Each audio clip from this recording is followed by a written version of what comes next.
할렐루야. 사랑하는 반석의 성도 여러분, 9월 28일 아까베 시간이 돌아왔습니다.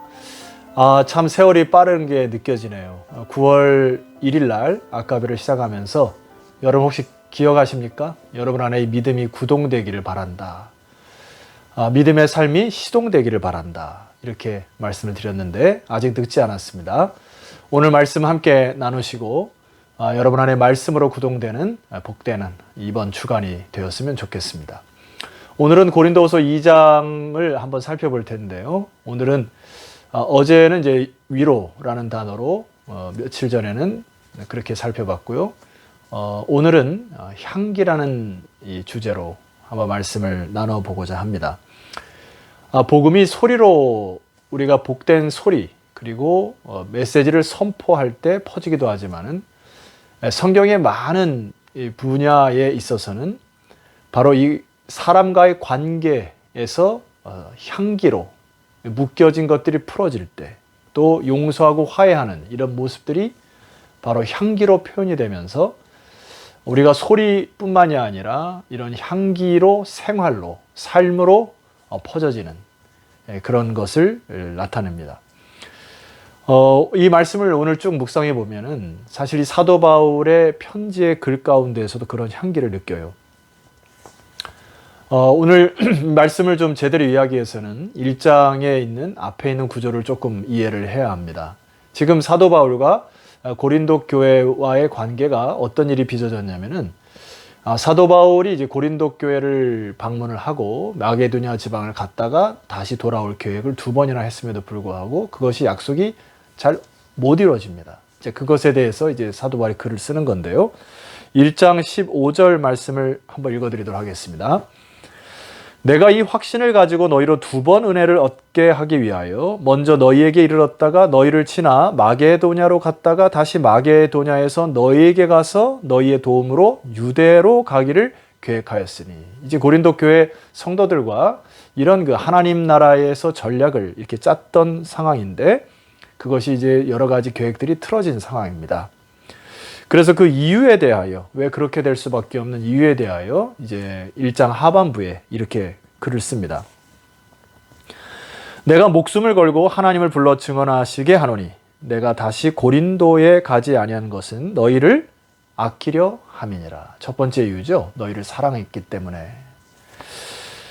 24절 우리가 너희 믿음을 주관하려는 것이 아니요 내가 너희를 가서 이래라 저래라 이제 마치 어린아이 다루듯이 그렇게 하려고 하는 것도 이제 마음을 접었다는 것입니다.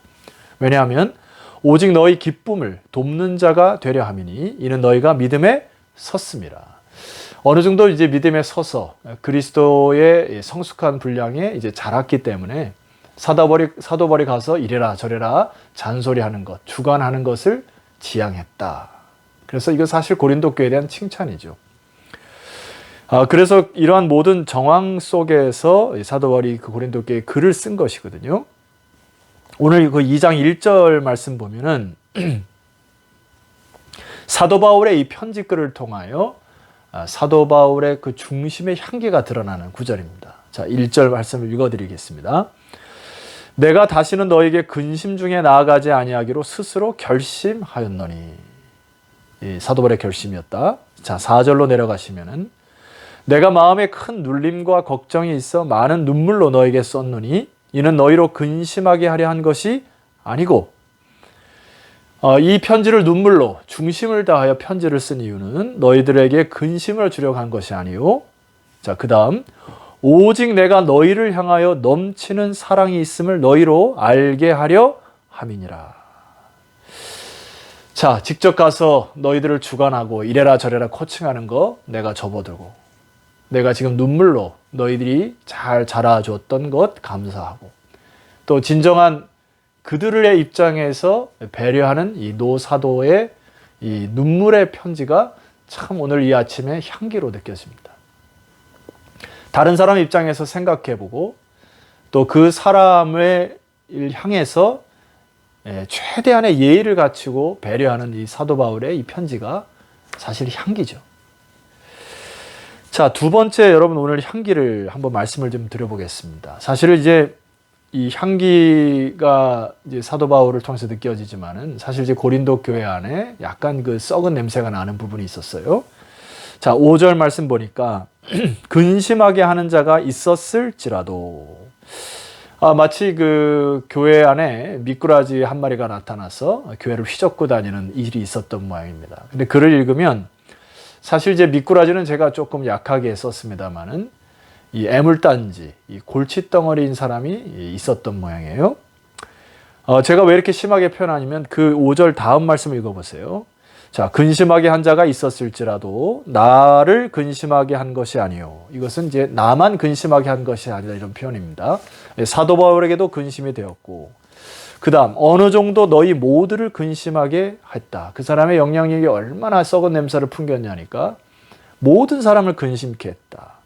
어느 정도라 하면 내가 너무 지나치게 말하지 아니하려 함이니라. 사실 그 사람의 행동이나 그 사람의 태도는 그냥 덮어두기에는 많은 문제가 있었던 것 같습니다. 그래서 6절 말씀 보니까 이러한 사람은 많은 사람에게서 벌받는 것이 마땅하도다. 사도 바울도 과거에 그 사람과의 관계와 고린도 교회에서 자행되어지는 그의 행실을 보고 참 그 사람이 벌받는 것이 마땅하다 이렇게 판단을 했습니다마는, 그럼에도 불구하고 7절에 사도 바울이 이렇게 제안을 합니다. 그런즉 너희는 차라리 그를 용서하고 위로할 것이니 그가 너무 많은 근심에 잠길까 두려워하노라. 지금 뭐하라 합니까? 그를 용서해 줬으면 좋겠다.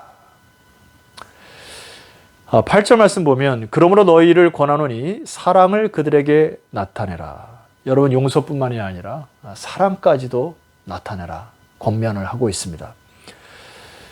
사도 바울이 이 마음은 고린도 교회 성도들이 편지를 받았을 때 약간 주저함이 있었을 텐데 그러한 주저함도 마다하지 않고 계속해서 강조를 합니다. 9절 말씀 보세요.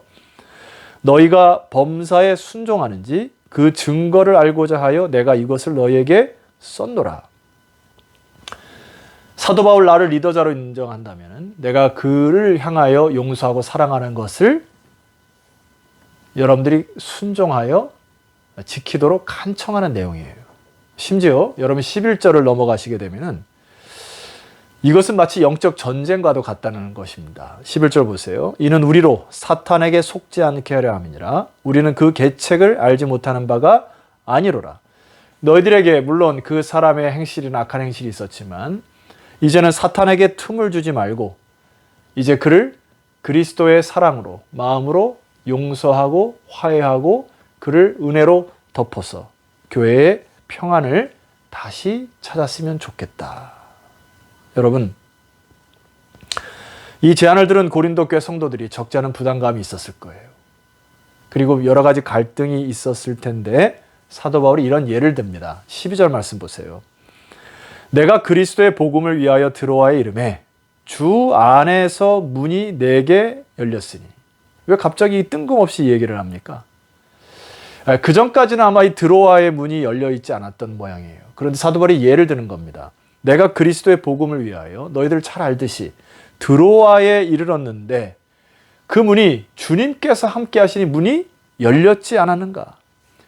내가 그토록 인간적으로 아무리 애를 쓰고 힘을 썼음에도 불구하고 열리지 않았던 문이 하나님이 함께 하시니 주 안에서 그 문이 열리는 것을 너희들이 알지 않는가? 하나님이 함께 하시면 모든 것을 가능케 하심으로 너희가 이제 온전한 복음 안에서 진리의 말씀을 묵상하고 그리스도의 말씀에 순종한다면은 하나님이 그 사람을 바꾸실 것이라는 이 사도 바울의 메시지입니다. 그러므로 쓸데없이 관계 속에서 많은 에너지와 상처와 또 서로 간에 이 선한 영향력을 일으켜야 할 교회가 이러한 것으로 인하여 힘을 다 빼지 말고 복음 안에서 다시 푹 젖어서 서로 용서하고 화해하고 사랑으로 끌어안으라고 하는 이 사도 바울의 권면입니다. 성도 여러분, 굉장한 이 고린도 교회 안에 썩은 냄새가 있었지만은 그리스도의 향기, 믿음의 사람의 순종을 통하여 향기가 드러나는 모습을 여러분 냄새를 맡을 수가 있지 않습니까? 사도 바울의 마음속에 확신이 있어요. 너희들이 이렇게 해야 할 이유가 있다는 것입니다. 자, 그것이 14절 말씀인데요. 항상 우리를 그리스도 안에서 이기게 하시고 우리로 말미암아 각 처에서 그리스도를 아는 냄새를 나타내시는 하나님께 감사하노라. 하나님을 신뢰하고 주의 말씀에 순종하는 자들에게 하나님은 그리스도를 아는 냄새를 나타내게 하신다. 15절 우리는 구원받는 자들에게나 망하는 자들에게나 하나님 앞에서 그리스도의 향기니. 저와 여러분은 그리스도의 향김을 믿으십니까? 16절 이 사람에게는 사망으로부터 사망에 이르는 냄새요 저 사람에게는 생명으로부터 생명에 이르는 냄새라. 누가 이 일을 감당하리요. 사망으로부터 사망에 이르는 냄새는 이렇게 설명드릴 수 있어요. 로마의 가장 중한 죄를 범한 사람에게 썩은 시체와 묶어서 서서히 죽이는, 참 이게 생각만 해도 끔찍한 죄의 형벌이 있습니다. 사망의 냄새가 옮겨붙어 이 사람이 생명이 죽어가는 이 사망의 냄새. 그러나 사도 바울이 강조하는 것은 뭡니까? 이제 우리가 그리스도와 함께 꽉 묶여지면 이제 생명으로부터 오는 생명의 냄새가 생명을 일으키는, 생명을 다시 일으키는 그런 좋은 냄새, 하나님의 역사를 일으킨다. 사도 바울이 그런 권면을 하는 거죠. 자, 마지막으로 사도 바울이 우리에게 이렇게 마지막 부탁을 합니다. 우리는 수많은 사람들처럼 하나님의 말씀을 혼잡하게 하지 아니하고, 즉 섞여서 세상의 가치나 사상이나 철학을 막 섞어서 적당하게 버무려서 하는 것이 아니고 곧 순전함으로 하나님께 받은 것 같이 하나님 앞에서와 그리스도 안에서 말하노라. 내가 받은 그 형제에 대한 마음, 그리고 고린도 교회에 대한 주님의 말씀은 순전하여 하나님께서 말씀하시기 때문에, 그래서 이 말씀을 듣고 순종할 때만이 바로 생명에 이르는 냄새를 회복할 수 있다는 말씀입니다. 자, 사랑하는 성도 여러분, 우리 교회 공동체 안에, 그리고 여러분의 수많은 관계 안에 썩은 냄새들이 있을 수 있습니다. 그러나 오늘 이 사도 바울의 말씀을 잘 묵상하셔서 주님께서 주신 마음으로 서로 용서와 화해로, 그리고 사랑으로 서로 끌어안아 주셔서 생명에 이르는 냄새, 그리스도의 향기가 여러분의 가정과 또 교회와 이 사회에 가득 넘치기를 주의 이름으로 축원드립니다. 기도드리겠습니다. 하나님 아버지 감사합니다. 9월 마지막 주 아까베를 통하여 이 말씀을 듣는 모든 주의 백성들이 이제 우리에게 이김을 주시는 그리스도를 의지하여 내 생각과 내 가치와 내 몸뚱아리를 예수 그리스도와 꽉 일심동체하여 그리스도의 향기를 드러내는 믿음의 백성들이 다 되게 하여 주시옵소서. 예수 그리스도의 이름으로 기도드렸사옵나이다. 아멘. 자, 성도 여러분, 내일 화요일 아침 다시 고린도후서 말씀으로 찾아뵙도록 하겠습니다. 내일 뵙겠습니다.